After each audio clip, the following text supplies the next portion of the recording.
Hello friends, welcome to my channel. দেখতে পাচ্ছ আমার কিবোর্ড, এই যে আমার কিবোর্ড। হ্যাঁ, তো তোমাদের আমি বলবো এই যে কিবোর্ডটাকে কী করে আমরা ফোনের সঙ্গে কানেক্ট করতে পারি, কী করে আমরা এই যে ফোনের সঙ্গে কানেক্ট করতে পারি। ঠিক আছে, তো তোমাদের আজকে দেখাচ্ছি কী করে আমরা কিন্তু ফোনের সঙ্গে কিন্তু আমরা এই যে এই ফোনের সঙ্গে কিন্তু আমরা কী করে এই কিবোর্ডটাকে কানেক্ট করে আমরা টাইপিং টেস্ট করতে পারি। পিএসসি, তোমরা সবাই জানো যে পিএসসি ক্লার্কশিপে কিন্তু আমাদের টাইপিং টেস্ট আছে। তাই জন্য পিএসসি টাইপিং টেস্টের সঙ্গে সঙ্গে তোমাদের এনটিপিসি রেলের জন্যও কিন্তু পরবর্তীতে টাইপিং টেস্ট থাকবে। তো এসএসসি সিএইচএসএলও আছে টাইপিং টেস্ট, তাই জন্য আমরা টাইপিং টেস্ট কিন্তু শিখবই। তো টাইপিং টেস্ট শেখার জন্য প্রথমত তোমাদের একটা ওটিজি কেবিল বলে, এটাকে ওটিজি কেবিল লাগবে। ঠিক আছে, ভালো করে দেখে নাও, ওটিজি কেবিল লাগে, ওটিজি কেবিল লাগবে। ঠিক আছে, আর এই যেই কিবোর্ডটা কিনবে, যে কোনো একটা কোম্পানির কিবোর্ড কিনে নিতে পারো, সেই কিবোর্ডের এই যে জ্যাকটার সঙ্গে এই যে ওটিজি কেবিলের এইটা লাগিয়ে দিতে হবে। ঠিক আছে, আমি তোমাদের দেখিয়ে দিচ্ছি কী করে লাগাতে হয়। এক সেকেন্ড। ওকে, তো এই যে তোমরা কিন্তু এইভাবে এখানে লাগিয়ে দিতে হবে।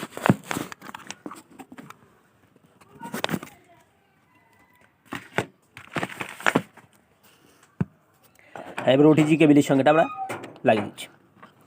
ঠিক আছে, এই যে লাগিয়ে দিলাম। এবার এই ওটিজি কেবিলের সঙ্গে ফোনের যেখান থেকে চার্জ দেয় সেই চার্জের ওই জায়গাটায় লাগাতে হবে। ঠিক আছে, এই দেখো।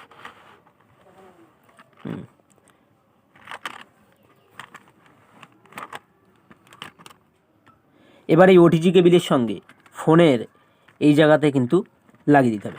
লাগানোর সঙ্গে সঙ্গেই তোমরা দেখতে পাবে ফোনের উপরে দেখো একটা নোটিফিকেশান চলে এসেছে। লাগানোর সঙ্গে সঙ্গেই ফোনের উপরে একটা নোটিফিকেশান চলে আসবে, এই যে সেই নোটিফিকেশান। তার মানে তোমার এই যে কিবোর্ডের সঙ্গে কিন্তু ফোন অ্যাটাচমেন্ট হয়ে গেছে। ঠিক আছে, এসব কিছু করা লাগবে না, জাস্ট আপনি শুধু লাগিয়ে দেবেন, তাহলে দেখতে পাবেন। এসব কিছু করা লাগবে না, জাস্ট তোমরা শুধু লাগিয়ে দেবে, তাহলে কিন্তু এই নোটিফিকেশান চলে আসবে। আর যদি তোমার রিয়েলমি ফোন বা নতুন কোনো ফোন হয়, তাহলে কিন্তু সেক্ষেত্রে তোমার অ্যাডিশনাল সেটিংয়ে গিয়ে কিন্তু লাগাতে হবে। কী করতে হবে? অ্যাডিশনাল সেটিংয়ে গিয়ে লাগাতে হবে। অ্যাডিশনাল সেটিংয়ে কিন্তু যেতে হবে, এবং সেখান থেকে তোমাদের কিন্তু সেখান থেকে গিয়ে অ্যাডিশন আমি দেখিয়ে দিচ্ছি তোমাদের, তাও দেখিয়ে দেবো। ঠিক আছে, টেনশন করো না। অ্যাডিশনাল সেটিংয়ে কী করতে হবে সেটা পরে বলবো। কিছু কিছু ফোনে অটোমেটিক্যালি কিন্তু হয়ে যাবে, তাই তোমরা কী করে বুঝলে যে হয়ে গেছে? এই দেখো, এই যে আমরা অন করলাম। ঠিক আছে, পোর্ট্রে এই যে ঠিক আছে, এই যে আমরা একটা পেজ বের করলাম, যেখানে কিছু বের করতে পারো। তুমি দেখবে কী করে যে কানেকশান হয়েছে কি না। কানেকশান হওয়ার জন্যই দেখো।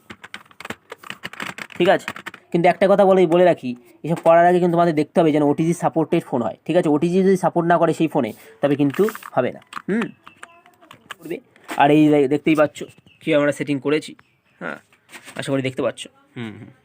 ঠিক আছে, আর অন্য ফোনে কী করে করতে হয়? অন্য ফোনে যেগুলো ডিরেক্টলি এই নোটিফিকেশানটা আসবে না, তার জন্য কিন্তু আমি তোমাদেরকে বলে দেবো যে কী করে অন্য ফোনে এই নোটিফিকেশান না আসলেও কিন্তু কী করে করতে হয়। এই যে নোটিফিকেশান দেখতে পাচ্ছ, এই নোটিফিকেশান না আসলে কী করে করতে হয়, তাহলে কিন্তু আমরা সেটিংয়ে গিয়ে একটা কাজ করলে কিন্তু হয়ে যাবে। আর যদি ফোনে ডিরেক্টলি তোমাদের ওটিজি সাপোর্ট না করে, তাহলে তোমাদের কিন্তু এই যে সেটিং দেখতে পাচ্ছ, এই সেটিংয়ের মধ্যে ঢুকবে। ঠিক আছে, সেটিংয়ের মধ্যে ঢোকার পরে দেখতে পাবে অ্যাডিশনাল সেটিং আছে, এর মধ্যে ঢুকবে। ঠিক আছে, অ্যাডিশনাল সেটিংয়ের মধ্যে ঢোকার পরে তোমরা একটু স্ক্রল করবে নিচের দিকে। স্ক্রল করার পরে এখানে যে ওটিজি আছে, এই দেখো, ওই যে ওটিজি, এটাকে অন করে দিতে হবে। ওটিজি কেবিল অন করে দিলেই উপর থেকে একটা নোটিফিকেশান চলে আসবে। হ্যাঁ, কিন্তু এগুলো সব করতে হবে কখন? ওটিজি কেবিল লাগানোর পরে কিন্তু এই সেটিংয়ে ঢুকবে। তারপরে এই যে যেভাবে বললাম সেভাবে করে উপর থেকে নোটিফিকেশান এসে গেছে, তার মানে তোমার ফোন সাপোর্ট হয়ে গেছে কিবোর্ড দ্বারা। ঠিক আছে, এবার তোমার ফোনে তুমি এসএমএসে গিয়ে কিংবা ডকুমেন্টে গিয়ে কিন্তু তুমি যে কোনো কিছু লিখতে পারো। ঠিক আছে,